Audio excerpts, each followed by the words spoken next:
nous avons travaillé sur les leviers autour de la prairie, du bocage et de la haie. Donc, quels leviers?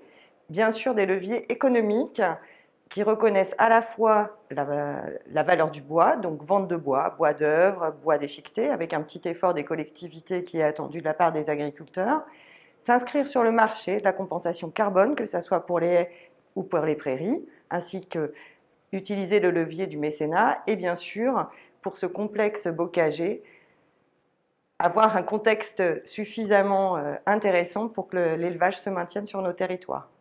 Deuxième point important, simplifier.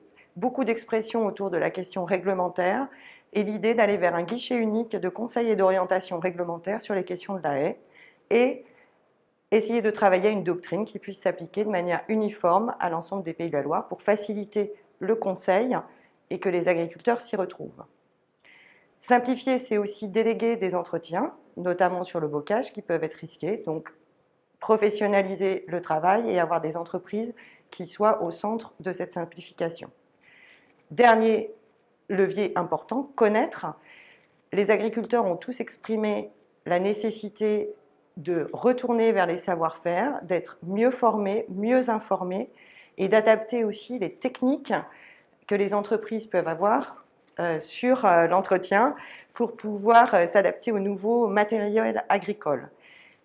Connaître et mieux connaître, c'est aussi sensibiliser les associations, les collectivités, les agents techniques pour parler d'un même langage sur l'arbre et la prairie. C'est mieux diffuser nos références sur les questions de la valeur fourragère, notamment des prairies naturelles. Et enfin, c'est réfléchir ensemble pour adapter l'organisation parcellaire en regroupant les parcelles de prairies, ce qui facilitera le maintien du bocage.